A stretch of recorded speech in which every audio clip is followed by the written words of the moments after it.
All right, come this way. Through the darkened gates of hell.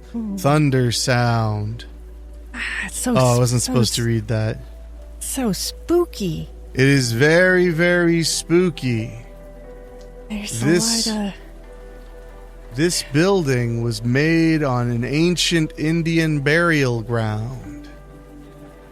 This old Ponderosa? It was a Ponderosa, but a Ponderosa doomed to fail, as all Ponderosas were. Oh, no. Only this one was built on an ancient Indian burial ground. Ooh. If you look this way, you'll see a strobe light. Ow, ow, I'm not going to... ow. Ow. Thank you for looking. We paid cash for the strobe light. Okay. Now, if you look over here, you can see the menu from the doomed Ponderosa. No. Horrifying. Yeah, I like that you guys put some spiders on it. Oh, yeah. Those are ours. Yeah, they look good. The animatronics on them, they're like scuttling around. And the scariest part of all, the bills from the closed down Ponderosa.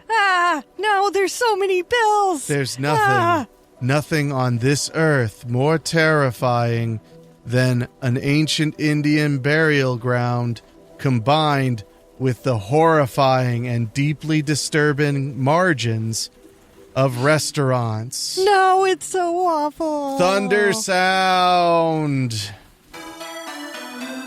This podcast is about why horror scares us. What deep, dark, secret, scary cinema shines a light on. The discussions are frank and involve conversations about abuse, trauma, and mental health. There are also spoilers, so keep that in mind too. Now, sharpen your machetes and straight razors, because this is Cutting Deep into Horror.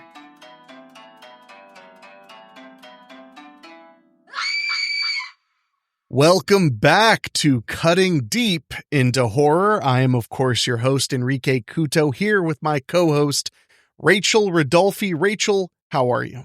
Hungry now. Oh, you're hungry. I wanna say something before we get into our film, and that is, I walk out of my office to get a cup of water because I'm on a fast, and it's not going quickly, ironically enough. And I peek my head into the kitchen, and Rachael has a cold slice of pizza just hanging out of her mouth while she's, I guess, doing something else, like getting a cup of water or something. I don't know. But what? I mean, and it's like 3 p.m., so it's not even a meal time. Well, for me, it is. I don't think it is. No, but I was like, well, it's too, I can't do lunch. We're past that, but I don't want to stop my evening for dinner, and I'm hungry now, so I'll just get a slice of pizza while I get a drink and then get right back to work. Meanwhile, I'm at 22 hours now without having any food. Yeah. So the Ponderosa talk made you hungry. Yes. I don't know if I've ever even eaten at a Ponderosa. You missed out, dude.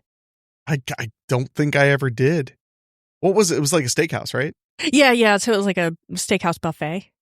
Oh, so like Ryan's Steakhouse around here. I don't think that was yeah. national. I think that was regional, Ryan's Steakhouse. Yeah. That was like the place you went to eat fancy when you were broke. Yeah. So I went with my mother quite often. It's like a Gold Star Corral. Gold Star Corral. Golden Corral. Oh, yeah. I mixed up. Okay. Like a Golden Corral. Yeah, like that. I remember when they had the unlimited ribs, I really stuck it to them on the margins. So you're why they went out of business. Yes. Yes, I am, single-handedly. But I didn't know about the unlimited shrimp at Red Lobster until it was already over. I was so mad. I was like, I would have parked my ass down for 3 hours eating shrimp. My dream in life is to become a blue whale that can just float through the ocean, catching sea life in my teeth and and digesting it. I know, dear. God, I love seafood. I love any food at this far out of a fast, but still, it just sounds so good. But anyway, that all being said, I am well, just in the middle of a fast, and you like to recklessly eat around me while I'm fasting. It's good to have hobbies. Yeah, as I say, I think you'd think it's fun. Like, what's the most fragrant thing I can eat that he likes? Yeah. Yeah, making pasta sauce and stuff. So anyway, it is the dead, emphasis on dead, of summer right now. It's we're wrapping up July, and we had been on a tear of a lot of found footage films.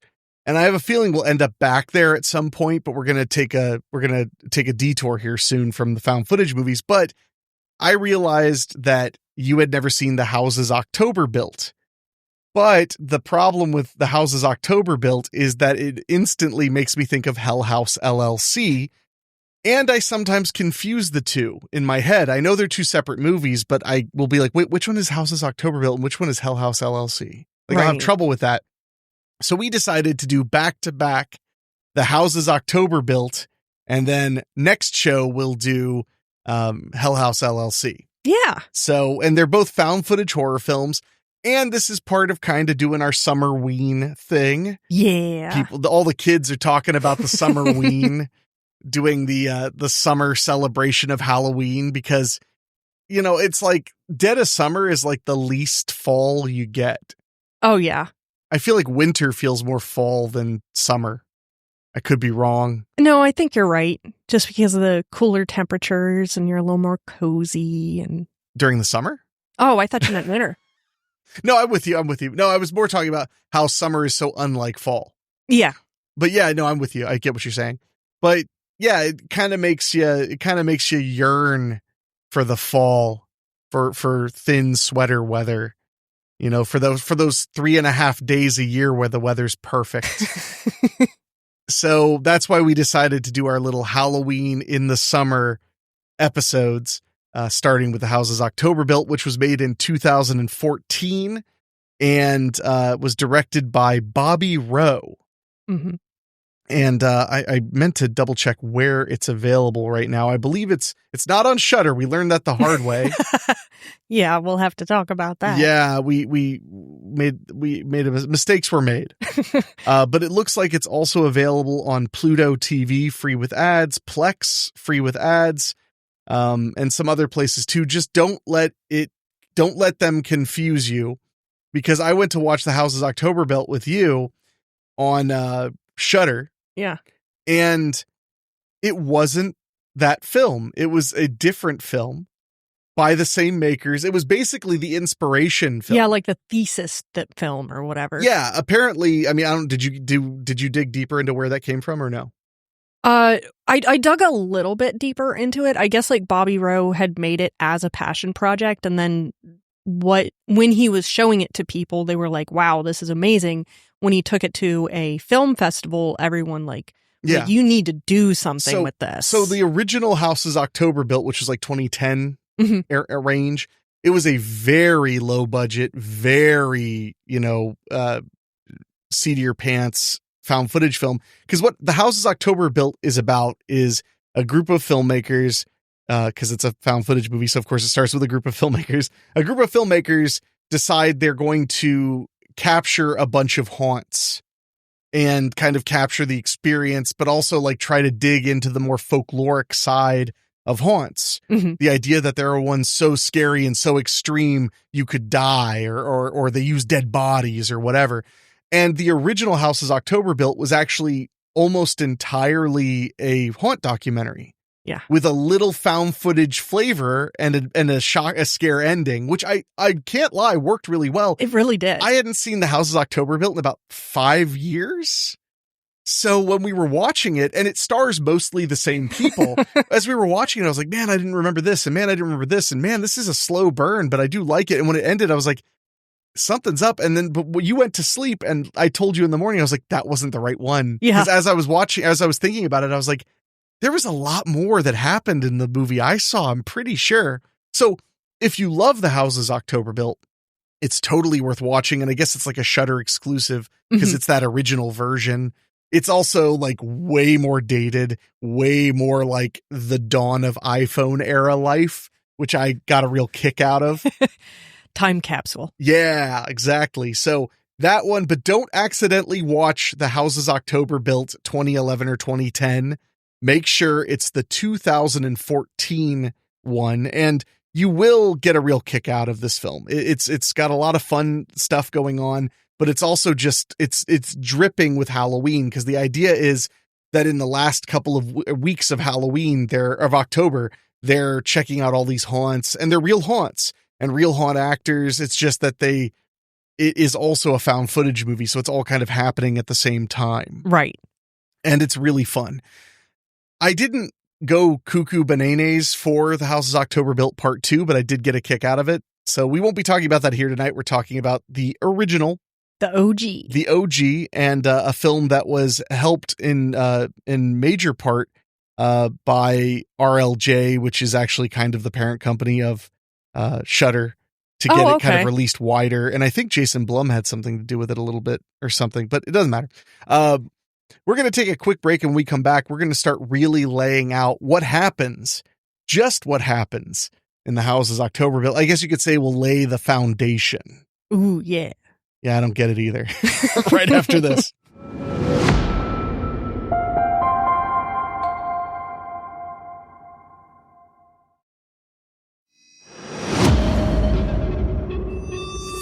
So during the break, Rachael was apologizing for taunting me with food because of bringing up the Ponderosa thing and then bringing up being hungry after that making her hungry. So earlier this week on Wednesday, we had a brand new horror story on Weekly Spooky. It was called Camping with Chupacabra, and by Douglas Waltz. And I loved that story. Turned out great. Doug and I workshopped that one together. I told him, I was like, I'd love a Chupacabra thing that's like summertime. But the thing I hadn't considered, because I was at I was recording that story on the second half of a 48-hour fast. So like really late in the fasting phase. He describes in length early on the food that the camp cook in Puerto Rico makes for everybody. So he described mofongo. Oh no. Which is a food I haven't had in forever. I need to just make some mofongo. I'll get some plantains sometime. It's deep fried mashed plantains with pork cracklings, oil, and garlic, a lot of garlic. And it's served like mashed potatoes with some meat and stuff. It's so good. You bash it up in a mortar and pestle. Oh, it's so good. But no, that was torture. And I'm sitting in a dark room just reading, like it described the desserts and stuff too. And I was just like, what agony. Torture. Absolute torture. Absolute torture. But speaking of torture. Yeah. Haunts. Yeah. Some people feel like they're torture. Some people feel like they're fun. And that's what our film is about. So before we dive fully into The Houses October Built, what do you think about haunts?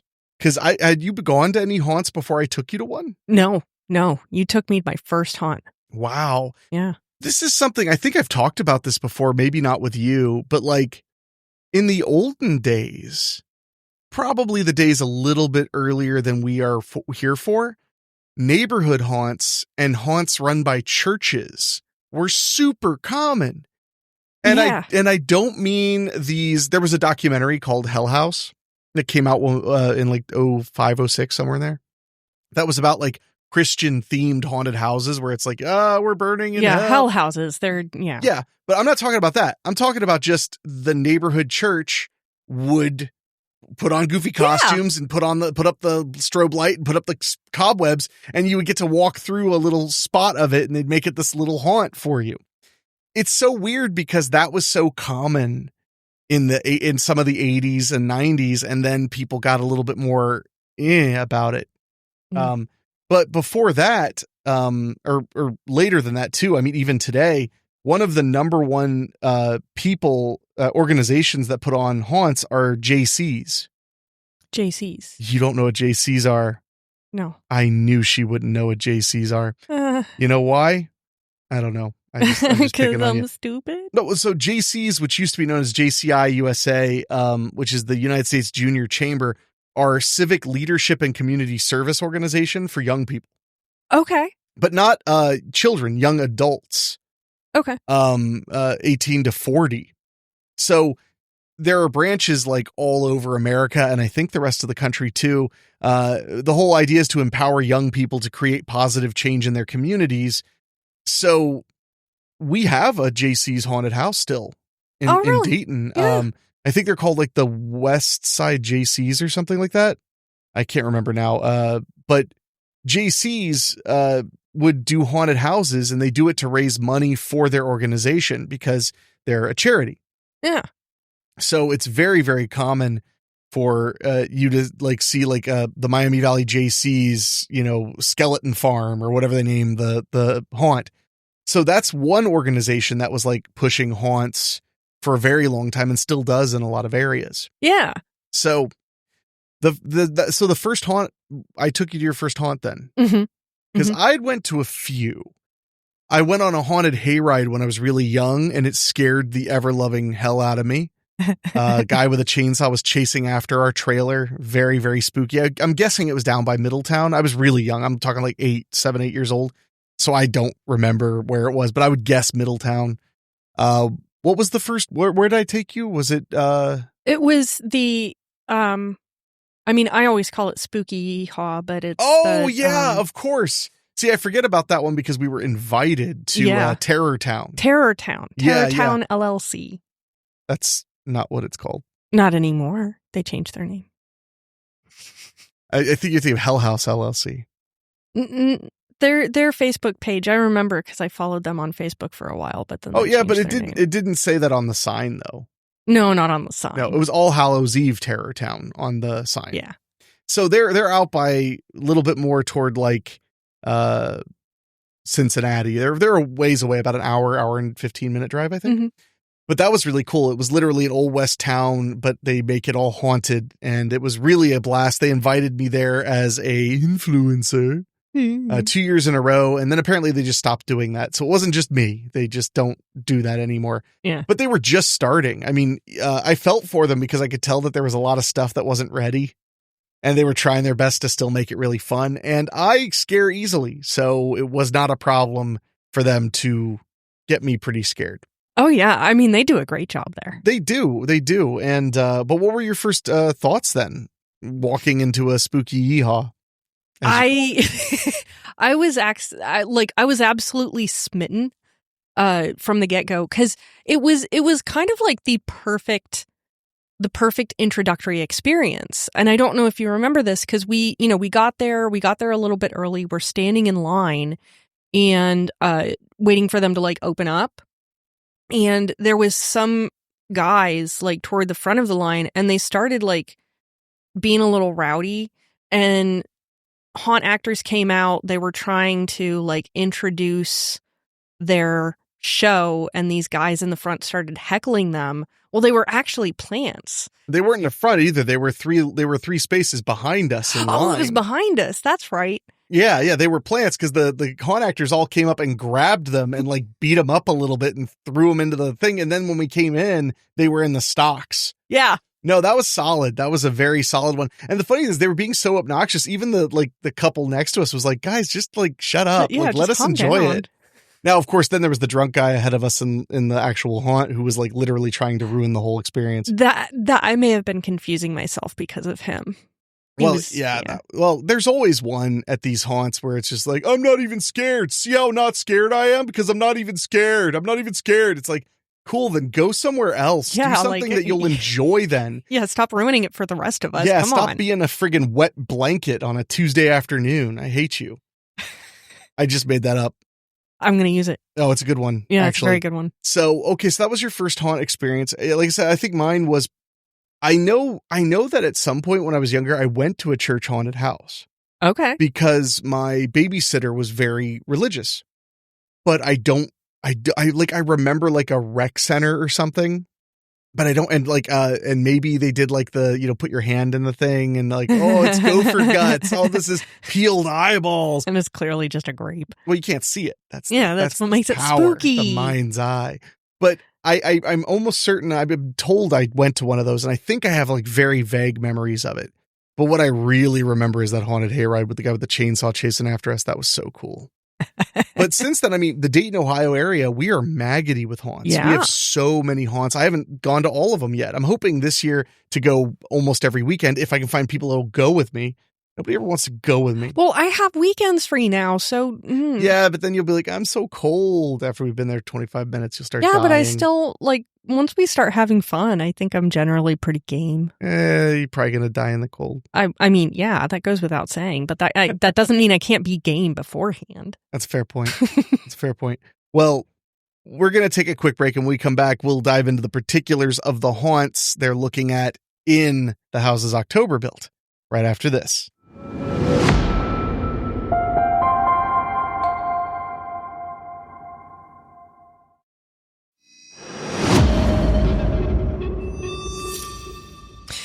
The movie starts with a group of friends from Ohio. Of course they are. Because of course they are. Because of course they are. Because why wouldn't they be? It's always Ohio. It's always been Ohio. The heart of it all. So a group of filmmakers and friends from Ohio, they've decided that leading up to Halloween, they're going to film themselves visiting a whole bunch of haunts across the country, trying to find the most extreme haunted houses. And the first haunt that they go to is kind of your standard fare. The strobe lights and, haunt actors just kind of like jumping out at you. And the friends are, some of the friends, 3 of them, they're pretty, like, they're into it. They're having fun. But the leader, is it Bobby? He's like really intent on the fact that the scares have to be more extreme. And he calls like what they're experiencing like pedestrian scares. Yeah. And he's kind of an asshole to some of the haunt actors and antagonizes them a little bit. But it gets worse because the haunt actors tell them like you're not allowed to be filming, and Bobby tells them like no, just keep filming. And that really pisses off the haunt actors. Well, it's worth mentioning before the film even starts, we get a peek forward in time as we see Brandy like beaten up and locked in a trunk, and then we go back in time. That's right. Because I was mixing up this one in the 2010 one. That's what I was afraid you do. But no, but that also helps kind of establish the tension of knowing like something bad is going to happen to these people. And yeah, they're going to the haunts, and they just the characters range a lot because there's Brandy. She's the only girl, mm-hmm. and she's kind of the host of this documentary, and she's also very clearly a longtime friend of most of the people there. Yeah. Because you've got her boyfriend Zach, and then cameraman Jeff, and then Bobby and Mikey. Mm-hmm. So it's going to be hard to keep them all split up, but like we have like the heavy set, funny guy, and the producer guy who's like a bit stressed, and then the creative guy, who's directing it. And yeah, but you're right. He's kind of pushing, because I think that as they're visiting more haunts, and it's great, you get to see these haunts, you get to see people waiting outside them, you get to talk to the actors a little bit. It's fun. It is. But you could see how which was the guy who was being a jerk? Bobby. You could see how he would feel like, since it's his money, I believe. Mm-hmm. He's the one who's paying for it. You could see how he feels like they're not getting anything particularly special. Yeah. They're just kind of getting the usual stuff. Here's the usual scares, the usual boo, the usual this, the usual that. So I could see why he would want to push, and he kind of starts laying the little groundwork of like, what's the scariest haunt you've heard of? Like, is there any place you've heard of that's maybe like underground? And at some point they get wind of a story about a haunt actor who went home and killed their whole family. Yeah. And that kind of sets his imagination on fire. Yeah. So the atmosphere of it's really cool because, I mean, they're driving around, they're seeing all these sights and meeting these haunt actors, occasionally having a little bit of friction, especially when it comes to the haunts that don't want you to film inside the actual haunt, which most of them do not want you to film inside the actual haunt unless they give you like explicit for permission. You're not supposed to pull your phone out and film anything. Nothing like that, which makes sense because you don't want to spoil it. People will see it and it'll be spoiled. Yeah, it's like peeking back behind the curtain. Like, it just ruins the illusion. Well, it's not even behind the curtain. You're just seeing the show. Yeah. It's just, but it's supposed to surprise you. Yeah. I mean, even if you went last year, they always change enough to make sure you still get freaked out at a good haunt. So, but yeah, so the friction's going on. And of course, there's a friction between all the friends, although there is a pretty solid camaraderie attitude of like, for the most part, that like we're all old friends. Like none of us are actually that mad at each other. So I like the dichotomy. I think that the interactions really help sell it. Oh, no, I absolutely agree. And you really start to feel for, especially like Bobby and Zach and Brandy. You really start to feel for them, those three, because they are kind of like the heart and soul of the work team. And everyone kind of like orbits around them. So it's up to them to keep the whole project going.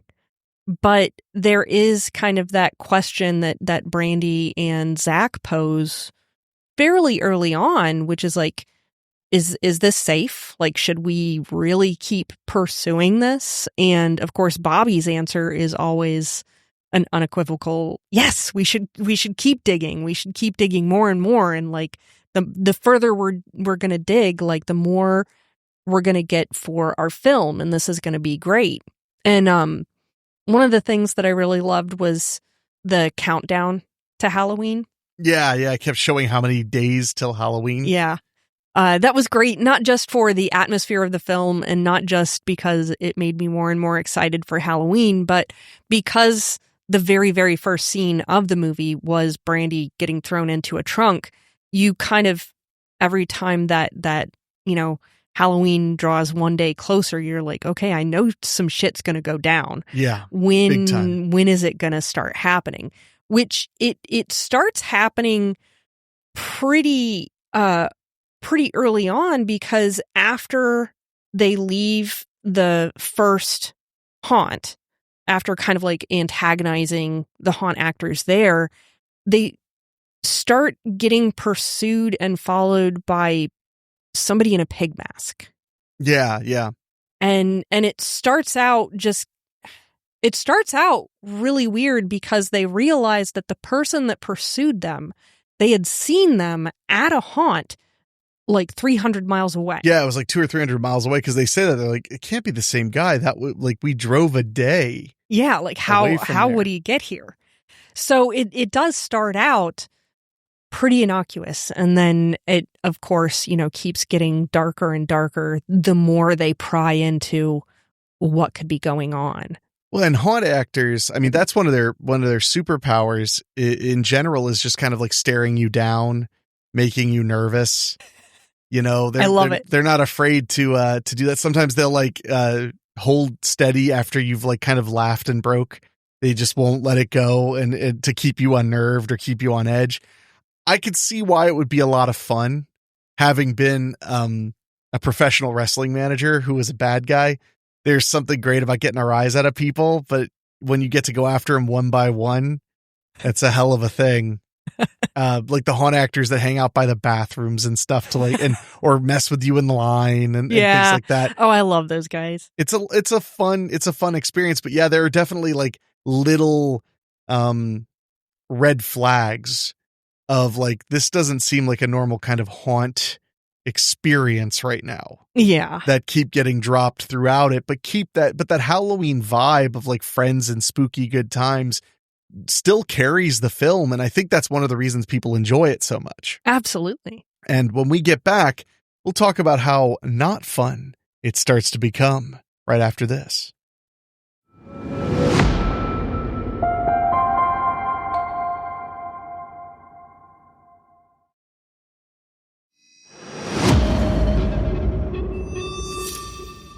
So our group of friends our group of friends find themselves at the next haunt and once again filming when they probably shouldn't be. But at least they're not like antagonizing the haunt actors anymore, but that doesn't really seem to matter because now they seem to be like getting targeted by specific haunt actors. Yeah. But Bobby could care less because he starts talking with some other like guests at this particular haunt, and they tell him about the most extreme haunted house, which is called like the Blue Skeleton.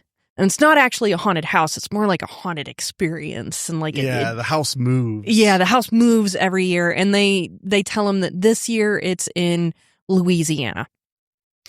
And that's when he like obviously makes up his mind. Like, obviously we have to go to Louisiana now. Like, screw everything else. Yeah, but the hard part is they don't even know where in Louisiana. Yeah. Like, because it's all so secret. It's also...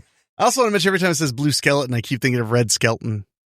Red Skelton? Oh, gosh, you don't even know who that is, do you? I do not. Comedian from way back when. Oh, okay. It's okay. You don't know Red Skelton. I do not. Makes me feel old, even though you're a year younger than me, at best. At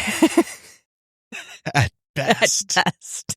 Is that because I'm only like 9 months younger than you? So it's something like that. Yeah. So, but no, so they're trying to figure out the Blue Skeleton thing, and they're getting drips and drabs, but they know that they need to go to Louisiana and I guess prod. Yeah. Start asking people about it down there. Yeah. Because they keep hearing that it's the scariest one ever. They had some people saying like, I don't know, like they might have used real dead bodies there. I've heard crazy things. It was the scariest thing I've ever experienced in my life, and blah, blah, blah, blah, blah. And I do want to mention that the scariest haunted house ever is a thing from, I feel like, most childhoods. Oh, yeah. The idea that there's some secret haunted house or some, really back then it wasn't even secret. It was just always just far enough away that you couldn't like go when you were a kid, before you had a car and stuff. So it would be like for us in Dayton, it would be in Cleveland usually, or near Detroit.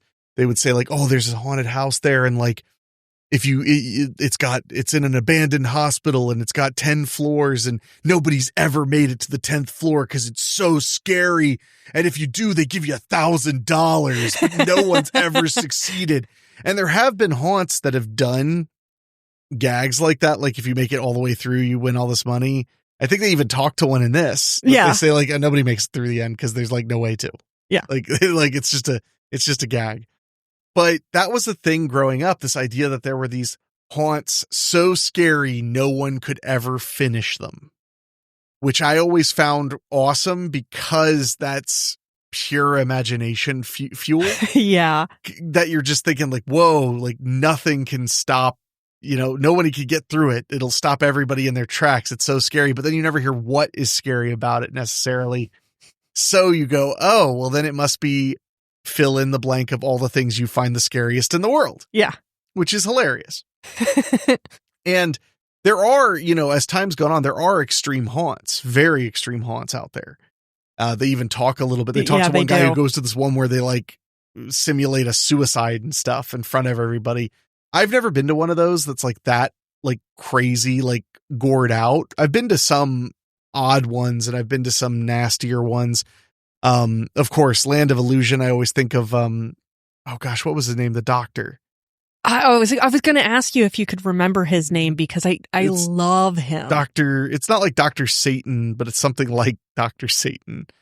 But he recognized me the first time I went through, called me out as a filmmaker.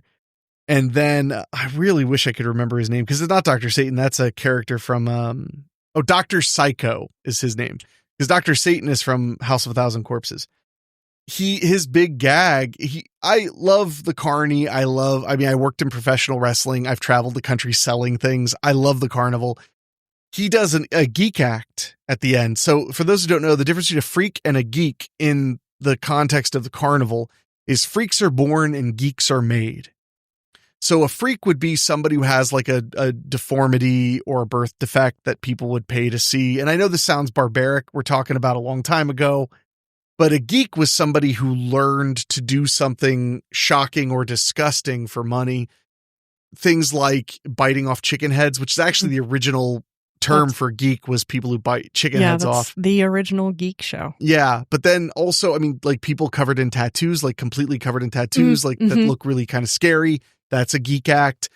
Nailing boards to your nose. Yeah. That's a geek act. Hanging things from piercings or hanging yourself from your piercings. That's a geek act. And he eats live worms, which is a very old geek act. And because he recognized me, he did it right next to my head. And I am actually horrified of earthworms. I don't like touching them. Ever since I was a little kid going fishing, I could never handle being close to the worms. And he slurped the worm right. And that's the thing is he sells it, he puts the worm in his mouth and you see it wriggle and then he slurps it up really fast. Like it's, linguine. He did it right next to my face. And I remember you were laughing until we got out of there and I pulled my glasses off and showed you there was worm goo all over your on my glasses. Not on my face. It was just a little bit on my glasses, but that was enough to like make me go like, oh, I felt really nauseous, but it was awesome. And you can't do that to just anybody because, he could get in trouble. And that was the other thing is he did that to me really close to me in front of a bunch of teenage girls. And it made them mortified because they thought he was going to do it to them too. And he can't. Because that's a whole other thing about touch passes and stuff. There are haunts where you could pay extra, which is hilarious. Pay extra, and the haunt actors are allowed to touch you. Yeah. Slightly. Well, they've got that at Terror Town. They do, and I think they're trying to push the idea that they do extreme horror stuff. I mean, when we were there, the reason I didn't want to touch pass is it looked like all they did was like throw fake blood on you a lot, and I was like, I don't want to stain my clothes. Yeah. But it's like, we've got fake blood at home. We could.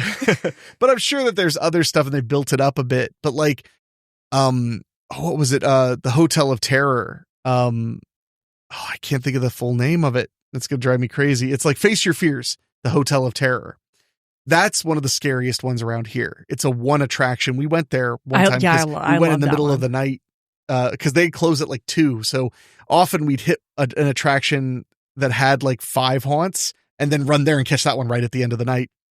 But they have touch passes and they're basically a glow necklace so that they know where you are and they can touch you and stuff. But my favorite thing about that is not the fact that they can touch you or whatever, because I haven't done it. It's that they put glow passes all over the floor and they put them on like the corpses on the walls. They put them around their neck and stuff to make it look like people are just throwing them down and running away or whatever. And I really doubt they are. Although when I went to Lewisburg Haunted Cave, which was amazing, and I really would love to go again. When I went to Lewisburg Haunted Cave, they were just selling, they weren't touch passes. They were just selling glowy things. And I got one because I just, me, I like when I'm having a fun time, I spend money. I got it. And then about, I think it was like, we were like 3 minutes into the tour into the caves. And I was like, oh my God, this just makes every haunt actor able to see me. Darn. Yeah. So, I mean, they get you. And Dr. Psycho, if you're listening to this, because he actually might be, cool dude. Can't wait to see you again at Land of Illusion. Although, man, last time we went and did all 6 in one night, we were so tired. But that was so much fun. You remember, I loved the girl that was the exorcist girl and chased me around. Like Reagan in Reagan laying in bed and the bed moves around to chase after people like Reagan in The Exorcist when her head's up in the bed. Yeah, go on. Yeah. So at Land of Illusion, we just heard someone screaming and then just this beep beep, and we look and there's Reagan's bed just floating along, chasing someone. And I was like, that's great. Well, she saw me. Yeah. And made a beeline and like would not relent. And I was having a great time running away like, no. Well, I'm good. I'm a good partner for you at haunts because number one, I get very scared, but number two, I feed you to them. Oh yeah. That one guy when I said like I was like, oh man, you're really afraid of chainsaws. And that guy just would not leave you alone. Yeah. And you are afraid of chainsaws. So it wasn't even like, I was just telling the truth out loud to them. But I remember that one of my favorite moments of that exorcist girl chasing you was that I was curious as she was zooming around in that thing. I was curious how it worked. So I waited and kind of looked till I could see kind of through it. And that was honestly the most incredible thing for me, was realizing that bed frame with the little wheels on it was built around her wheelchair. Yeah. She's a paraplegic. And what an awesome way to let her be a part of this, to let her be a part of the haunting and the scaring and in a way that, I mean, they couldn't afford to build that thing. Yeah. As effective as it is there. They couldn't have built it. They had, the only reason that it can be that way is because of her chair, because those chairs are expensive. Yeah. That really moved me and touched me a lot to see that. That's so awesome that she gets to have that experience every weekend and scare people and be the Reagan in a bed floating around thing. I love that. That was such a cool thing. Yeah. No, I agree. But, I'm not crying. You're crying. We're going to take a quick break. And when we get back, things aren't going to be so sweet. Believe me.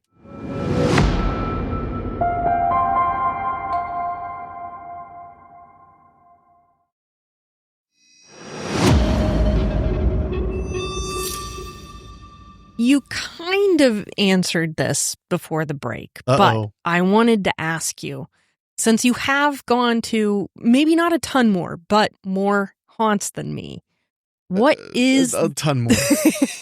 What's the most scary haunt you personally have visited, and what made it so scary to you? The most scary. Yeah.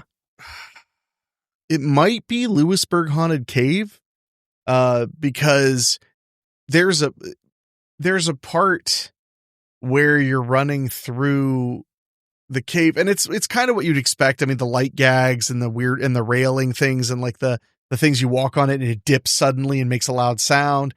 But there's a part where literally as you're going along, a pickup truck drives through and there's a 50 caliber turret gun on the back of it and a skeleton is holding it.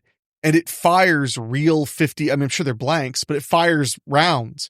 And it's so loud that you can't help but feel like a mammalian lizard brain's fear. Yeah. Like you can't help it. It scared me so bad. You couldn't, I mean, your ears ring. I mean, it's so loud. So that one's up there for me. And that was after like 20, because I think it takes you 45 minutes to get through the whole cave. Wow. It's That's only a long one attraction. Haunt. Yeah. So it's all through it. So that might be, but then again, I mean, that's almost kind of cheap. That kind of scare. I hate claustrophobic stuff.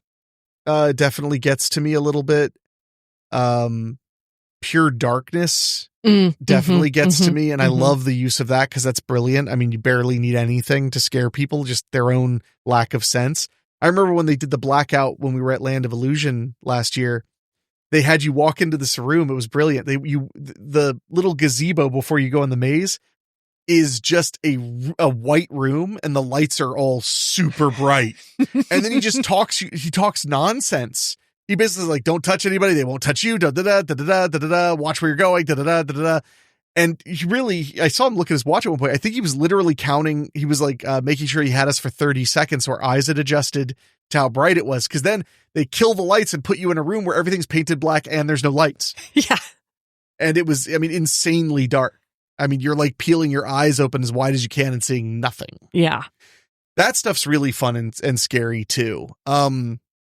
So I guess like it's hard because like on one hand, one was, some of it's imagination, but then like the 50 BMG gun going off, that's just legitimate fear.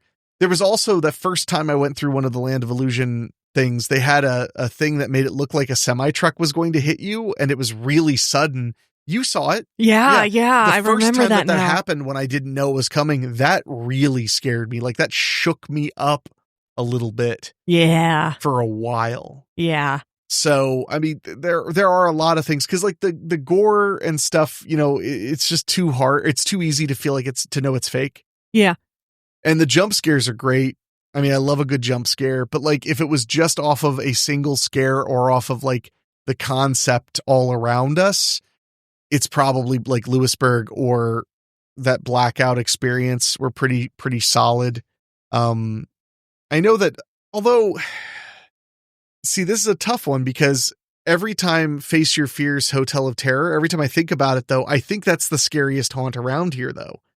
I don't know if it's because like one thing scares me, or if it's just because every section of that hotel is really scary, like is generally more intense than everywhere else. Cause that's an intense one. Like it really is. Like they warn you, the haunt actors swear and stuff. Mm-hmm. That tells you you're in a real, place that's like geared not towards children. Yeah.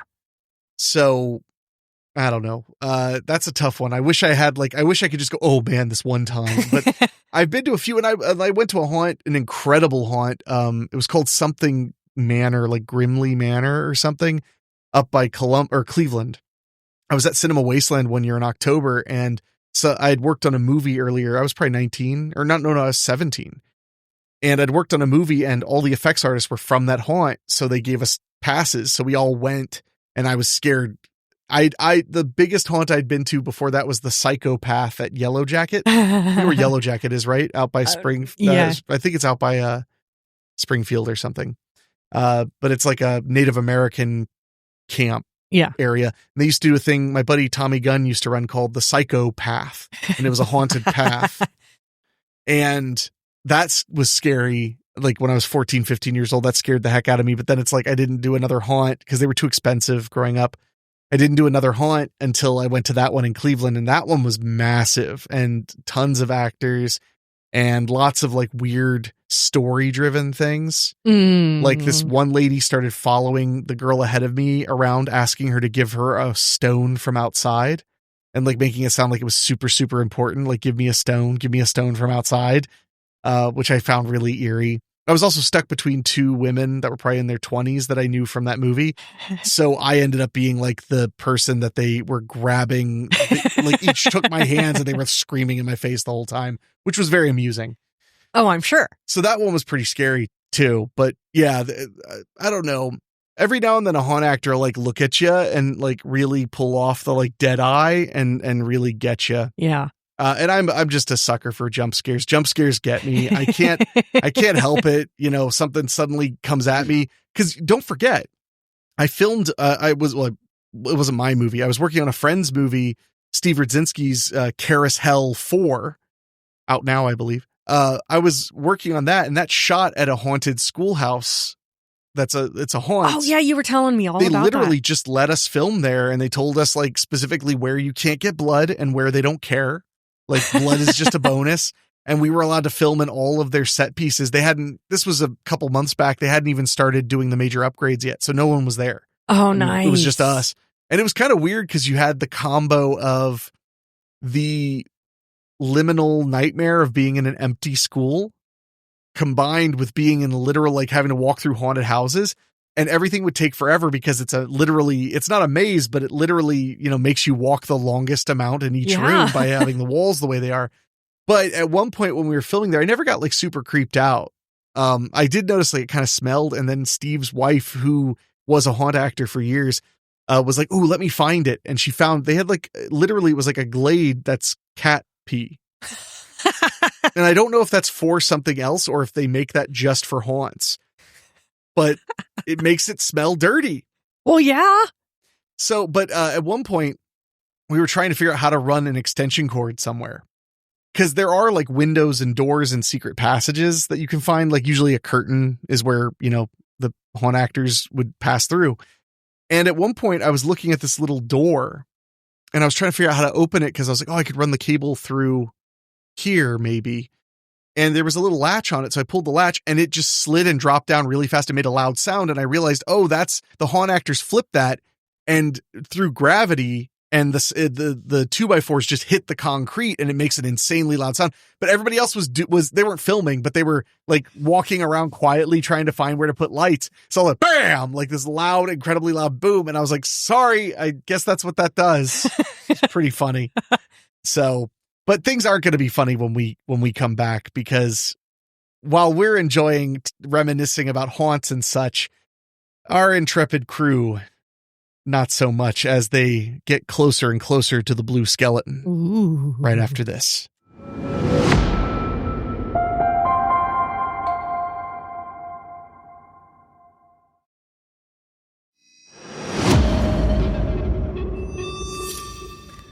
So after a day of having, or an evening of having fun at the haunts and talking to other haunt goers and finding out more information about the blue skeleton and kind of getting excited about the new direction that their filming could take, our group of friends goes back to their camper to sleep. And then someone starts filming them while they're all asleep. Very creepy, and I love that.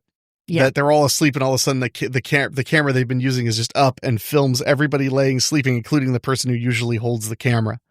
It's a solid little move to kind of build suspense, and I found it very unnerving. Yeah, it was very gave me chills when I was watching it. And I can't remember because it's not Bobby who founds it. I think it's or no, Bobby does find it. Yeah. When he's on like forums about haunted houses trying to find information about the blue skeleton. Yeah. He finds this video and hides it from everyone because he knows that if they knew that they are actually being like, this proves that they're being pursued. He knew that they would all want to call it quits. Right. But that's not the only thing, because while that person was in there filming them, they put like a cow heart and organs inside the refrigerator. Yeah. So even though like Brandy and Zach and Jeff and everybody, they don't know about the footage, they still know like something's going on. Yeah.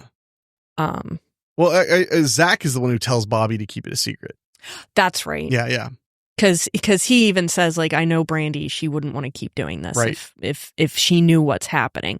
So now everybody's like, the infighting is getting a little more intense because Bobby really, really, really wants to find the blue skeleton, and Brandy's kind of like, we have a perfectly good documentary right here.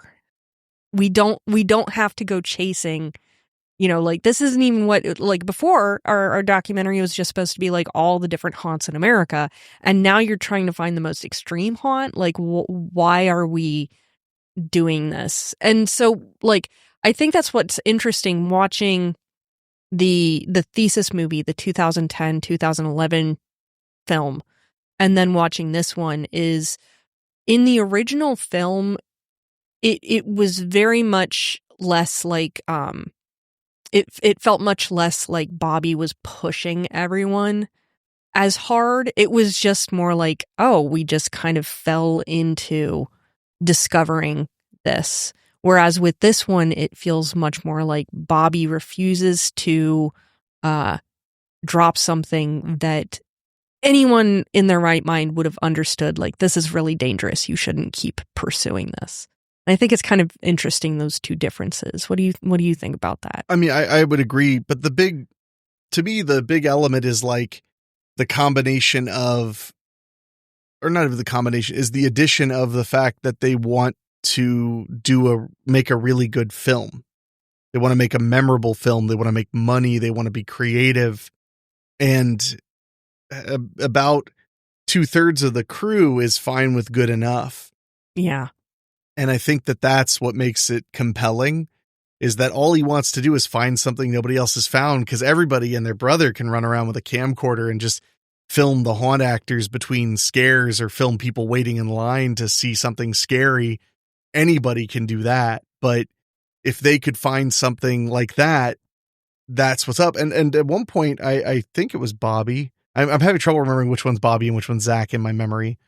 But he even says, like, I want this to be scary. Like when we were kids, like it was like really scary, and we like wondered if there was this. So there's that element too of like kind of chasing nostalgia, chasing your childhood, chasing like things that may have never existed. Yeah. You know, which is, in my opinion, a huge part of nostalgia, is chasing things that don't exist or never did. There's a song by Jello Biafra called Nostalgia for an Age That Never Existed. And I love that song because it's basically just about the perfect 50s that everybody would imagine about in the 80s and 90s that literally didn't exist. Yeah. It was a TV show, not a documentary. Leave It to Beaver, you know? Yeah. So that's an element that I think really grabs me, is the idea that they're trying to do something better than okay. And they're trying to capture like a spirit and a feeling to do that, which is something that takes them back to being kids. Yeah. So that's kind of my take. I like that take. I like that take a lot. Good. Oh no. So it does start getting even more intense in the movie though, because they have found Bobby found through, scouring these forums and these websites that they can get information from somebody at a bar about where the blue skeleton is going to finally be this year. Yeah, they're told that that's part of the process, is like, go to this bar. Yeah. So down in, I believe it's in Louisiana. Mm-hmm. So they end up driving all the way there through the night. And I think they even keep it a secret from half the group, like that when they wake up, they're just in Louisiana. Yeah.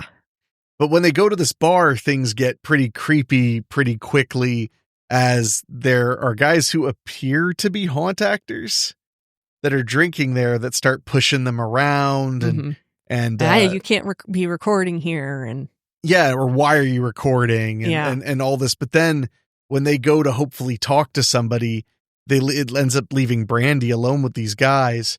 And it's one of the more tense parts of the film, because they just start bullying her because she's in the bathroom, and they get the camera and they go and like wait for her. Mm-hmm. And when she comes out, she's just like, what are you doing? And that's our camera. Like, stop it. Like, this isn't funny. And they're just having a good old time scaring her. Mm-hmm.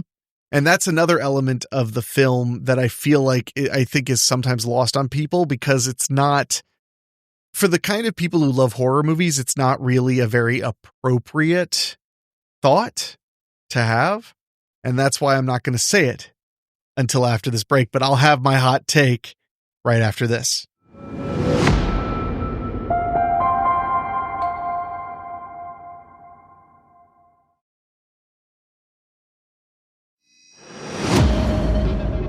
Okay, all teasing aside, my hot take is, and again, like, this wouldn't be popular with a lot of the horror loving world, but it's the idea, like, who are these people and what kind of people are attracted to this kind of work? Because they talk to a couple of haunt actors who kind of suggest that, like, this is their opportunity to kind of rip loose and kind of let themselves be a psycho, take their frustrations of life out on unwitting strangers. There's nothing wrong with that. It's consensual. The people that you're doing that to are probably, they're having a good time with it too. Like, it's a win-win-win, but it does make you kind of, if you really think about it, it makes you kind of nervous. Yeah. Like, why would they want to do this? Why would they want to go so psycho? And they even talk to some people who say, like, oh, I have to hold back a lot and da-da-da-da. It's like, that's weird too. So again, because horror fans are generally pretty docile, kind people. I've found that my entire life. They're friendly and helpful. The idea that there could be a contingency of them who are just psychopaths, and that's why they're attracted to this work, because they want to hurt people. It's not a very flattering way to look at haunts and haunt actors and stuff, but it isn't unreasonable to wonder.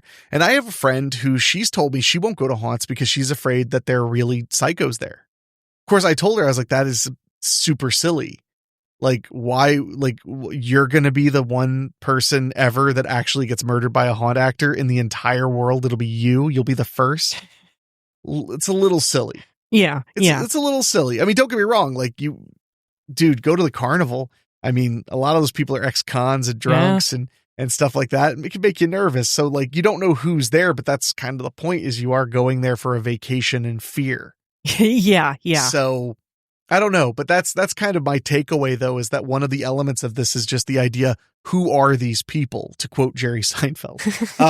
But, who are these people and why are they like this? Why would they want this to be their lives? And we're getting a big fat taste of this in this sequence where they're harassing Brandy and they've got her camera and the tables have turned. They're getting to ask her questions and yada, yada, yada. And of course, before you know it, the group of guys she's with all come back. And it's very clear that, I can never remember the heavyset brother character's name, but he's, I actually like the way they depict his character because he's funny, but he's also a bit of a womanizer, but he's also tough. Yeah. Yeah. There's a part where when one guy's wanting to throw down, he's like, dude, do you really want to throw down? Cause I friggin' will. And everybody's like, don't. Because again, I get that sense. I'm like, I have a feeling this dude has pummeled people. Yeah. When he's mad. So they kind of break that up. They get their camera back, and it's kind of the way you'd expect. Though it's like, just give me my camera back. It's expensive, and like this is ridiculous. So it's a great scene. It's a great scene, and a great scene to lead up to where we're almost to our big, the thrilling part of the third act. Yeah. No, I think it's great, and what I liked about the scene was it played into the thesis of the film, or one of the theses of the film that you just mentioned, which is these haunt actors could be anyone. They really could be anyone. And they say it several times in this movie. They say it several times in the 2010 one. But this kind of also reminds you that, like, the haunts, they're scary because it's fun, because we want it to be. But there is that world outside of the haunts that we're trying to escape from that's way scarier. Yeah. And this was that dose of reality of like, yeah, haunts are scary, but reality is scarier. For sure. And that's kind of the thing. I need to show you that haunt documentary on Hulu where they talk to like the guy with PTSD who goes to these extreme haunts for catharsis.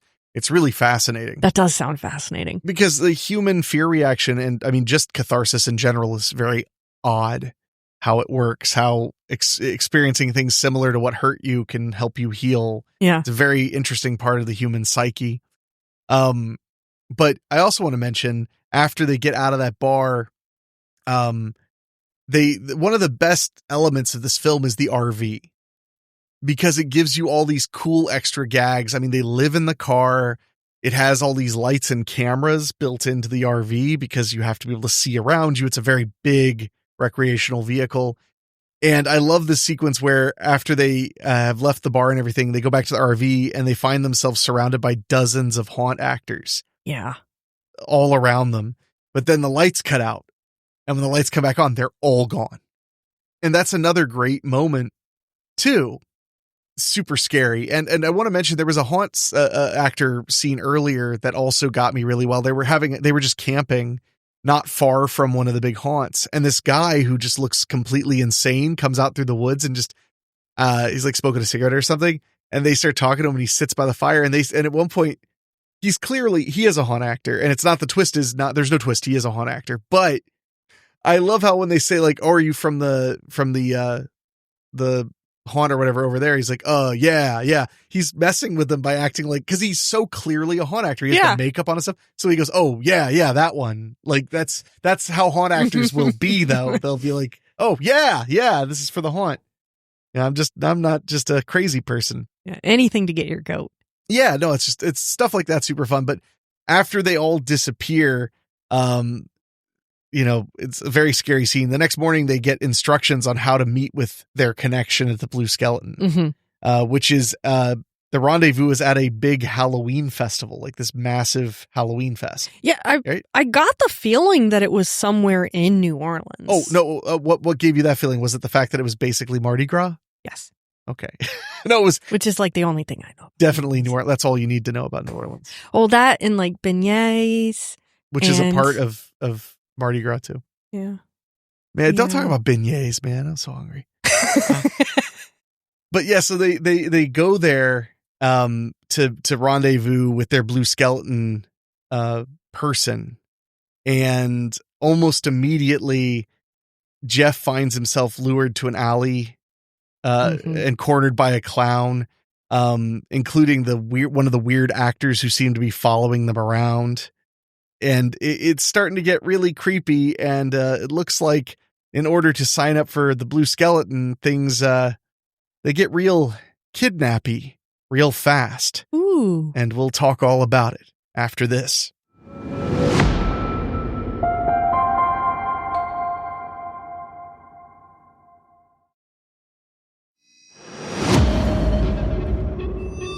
Before we get to the ultimate extreme haunt experience of our main characters, and I do mean ultimate. Oh my, yes. I do want to mention, because I didn't mention it earlier, that whole concept of the haunt so scary, nobody can finish it, and blah, blah, blah, and all that. It got a bit of a revival about 10 years ago when McCamey Manor became a big to-do, because there was like a documentary about it and people were making YouTube videos about it. Do you know much about McCamey Manor? We've watched some videos about it. I've read a little bit about it. Most of what I know is that as air quotes extreme as McCamey Manor is, a lot of it's probably like bullshit too. Most of it is bullshit. Most of it is total horse crap. So the claim is that McCamey Manor is the most extreme, terrifying haunt ever. So much so that it subjects you to torture. It's not just like a haunt. It's a grueling, awful experience. It's like a 24-hour thing too, right? Or like they're supposed to keep you for a full day or something. It could be. I mean, they changed it too. That's the other thing, is it shifts. But Russ McCamey, who runs it, he's just this weird old guy. And he seems to have a bit of a sadism twist to him, but the whole thing is you win money if you can complete the haunt, and no one ever has. But the more I looked into it and the more I saw how I watched other people look into it, the more it became clear there is no haunted house. Yeah. Yeah. I mean, it doesn't exist, because they make you go through all of these like horrific torments to get to the haunted house.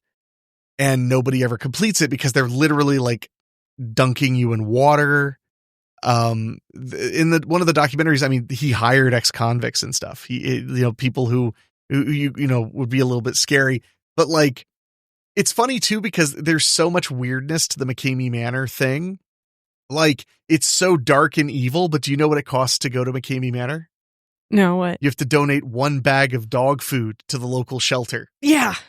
Yeah. So, guy likes dogs. But yeah, so apparently there isn't really a haunt. For a while he had like this little building, but supposedly that wasn't the house. That was the buildup, and then you would be taken to the house if you could get through it, and nobody ever does, because it's literal pain and torture. And they'll tap you. That's the other claim, is that they'll say, I'm sorry, we can't keep you in here because like you're not doing well enough physically. And you could be sitting there like, I'm ready. Like, let's go. Because they had a few people. They had one guy go in there who was like I think he was like a military guy or something, and he just sat through it. Yeah. And they were like, no, actually, you're not okay. Right. Yeah, this isn't okay. Yeah. So it's literally, I mean, there was literally never a haunted house. He moved it from California to like North Carolina or something. And there was never a haunted house. It was all sensation. He was harming people to some extent. And there was a lot of claims about the way he treated women he dated and a lot of other weird stuff. But overall, the big thing is that haunt simply did not exist. Yeah. And I was not surprised to find that out, because again, I am a fan of the carny, and ballyhoo is the term for talking something up to get people to spend their money. But in this case, the money was clout. He wanted internet fame. And there were a lot of reports that used that fame to like meet women and stuff like that, which fame is very good for. Yeah. So I don't know, but like, that's like the big one. Now, the thing that I've been fascinated by lately has been this idea of like haunted campouts and stuff, where I've seen like ads and stuff. There was one for on that. Shark Tank. Yeah. They got a deal too. Yeah, where you like camp overnight and they terrorize you with different things. Part of me thinks that sounds awesome. The other part of me thinks that sounds awesome for others only. So that sounds so awesome. Yeah, I remember how you reacted when you heard that raccoon getting all wild, fighting the other raccoon. So I don't know if you'd actually handle it that well. I've survived mostly. That's the bare minimum, but fair enough. So, but I don't know. I've heard that those experiences are really intense and scary. Yeah. So I don't know. My question to you, Rach, would be this year, as haunt season approaches, would you be willing to go to one of the more extreme haunts and get a touch pass? Would you be willing to go all in, or would you rather not? I've been thinking about it a long time. And by a long time, I mean the whole 5 years that I've been going to haunts. And I think this might have to be the year. Because I was like, I think it'd be fun to be that scared. And I'm decently easy to scare, especially with chainsaws. Oh, yeah.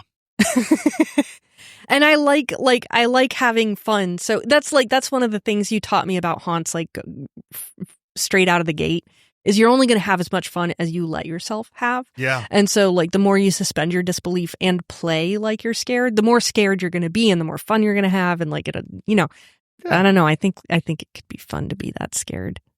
Got to start looking, because we haven't done Dayton's Scream Park. I've always wanted to do that one, but they don't have online ticketing. And I'm a man of a certain age now. I want to pay extra to not wait in line and stuff. I'm the worst. I've passed the Dayton Scream Park. It's right so off like so many times. Or no, it's off 70. Mm-hmm. I think. Route 4. No, you're right. Yeah, was it 4 or yeah, 4 or 35 was one of those. I think it's 4. It's 4 right next to the connection for 35. Nobody knows what we're talking about. So. I know, and that's what matters. But I mean, I've heard Dayton Scream Park's pretty good. I think they don't do Slash Moraine anymore, which they used to do with the old Splash Moraine. Yeah, I don't think Splash Moraine like technically exists anymore. Well, it hasn't in a decade. So they were just doing it at the old water park. Yeah, Slash Moraine, which was just a wonderful name. So yeah, but anyway, so we'll see. Maybe we can find you one nearby that is intense. I mean, at the very least, we could take you to Face Your Fears and get you the touch pass. Yeah. Maybe we'll head out to Terror Town. It's been a few years. I'd like to see how it's grown. It's too, a bit of a drive, but it'd be worth it. It would be. So we'll see how that goes, and we'll report back. I was going to say, we will be reporting. Oh yeah, we'll report back. I'll bring an audio recorder so you can, so people can hear you scream and cry or whatever. Why not? Right? Yeah. It's a good time. Halloween is coming right up, and it's the best. So we're going to take a quick break, and then we'll get to the thrilling conclusion of the house's October built right after this.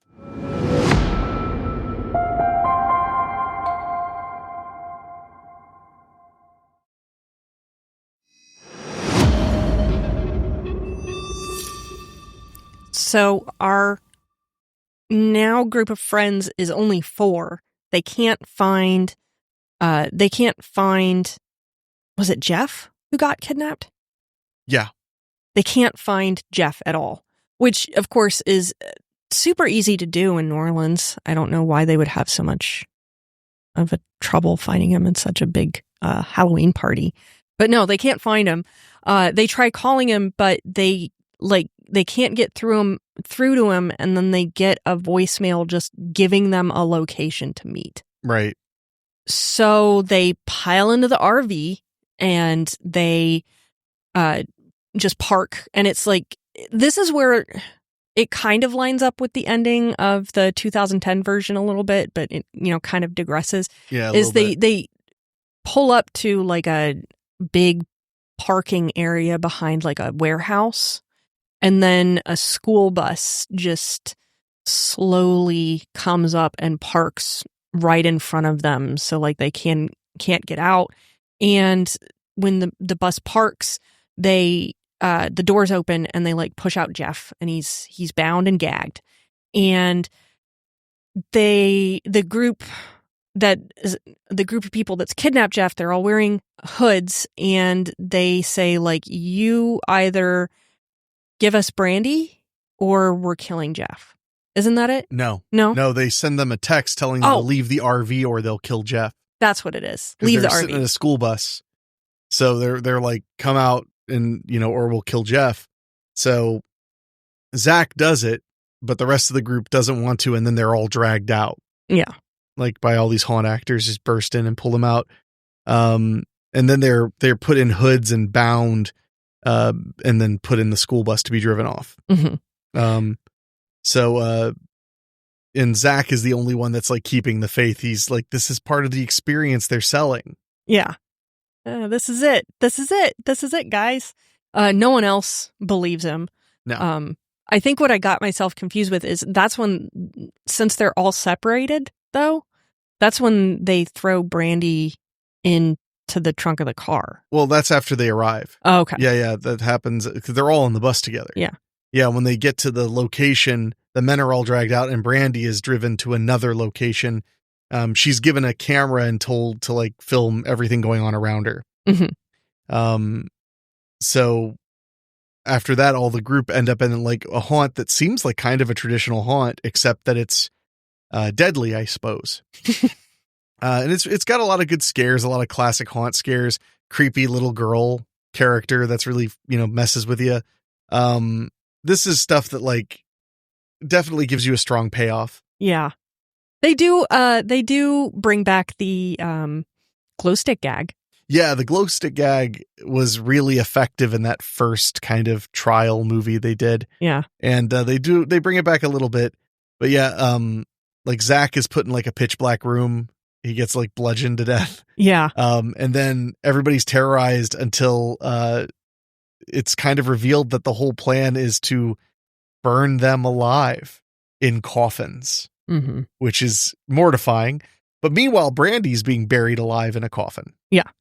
And she gets to sit there and film knowing that she's being buried alive, which is very, very scary. And I think she even referenced that being buried alive is terrifying, which, I mean, what a weird fear. Who's afraid of that? Yeah. Well, that's odd. Yeah. What? I like the ending. I like how it kind of tied the tension together. 'Cause you've got the start of the movie where you know that shit hits the fan, but you don't know how. Yeah.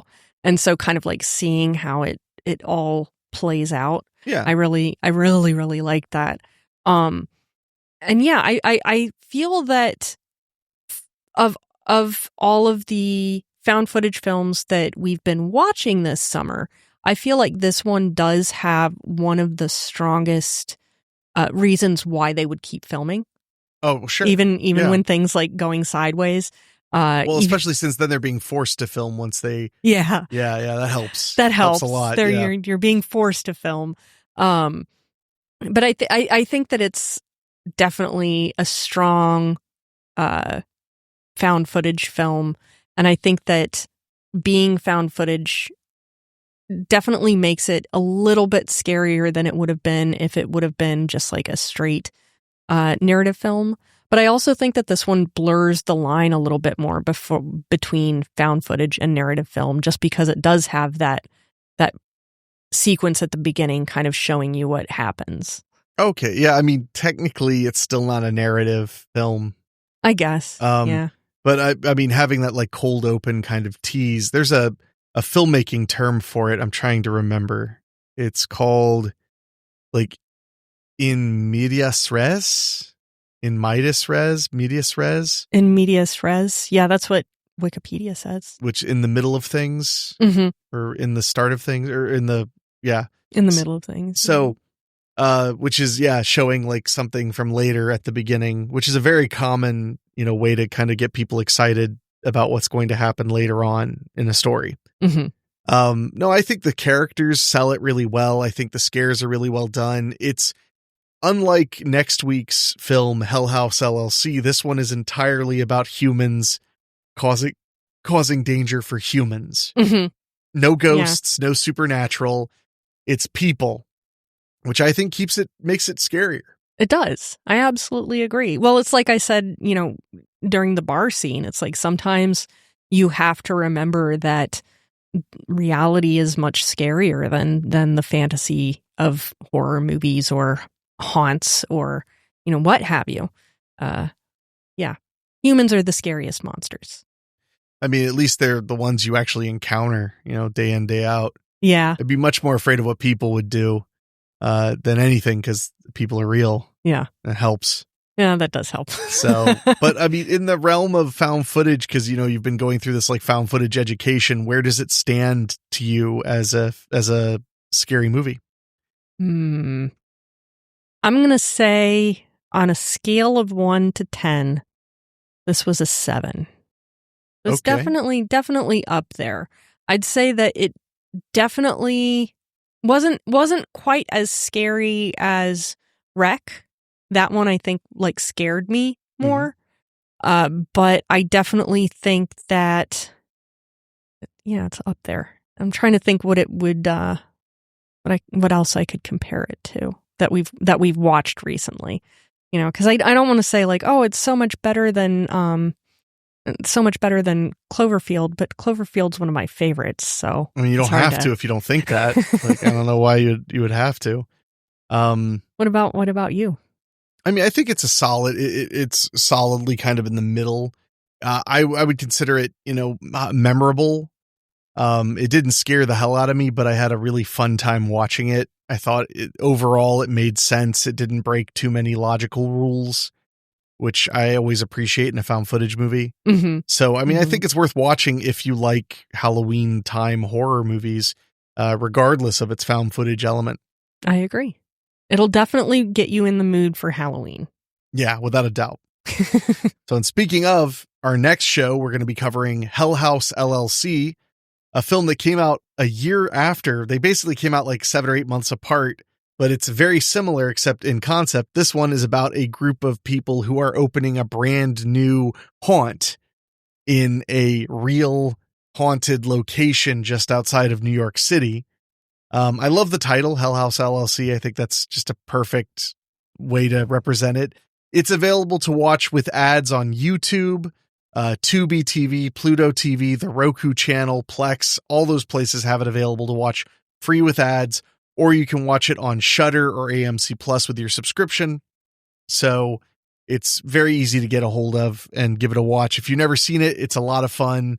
It's very different. They're in a similar vein, but they're really not similar at all. Yeah. Hell House LLC has all kinds of mind trickery and haunting stuff that I think works pretty damn well. And Hell House LLC has like 5 sequels to Houses October Built's 1 sequel. So there you go. So that's what we'll be covering next time.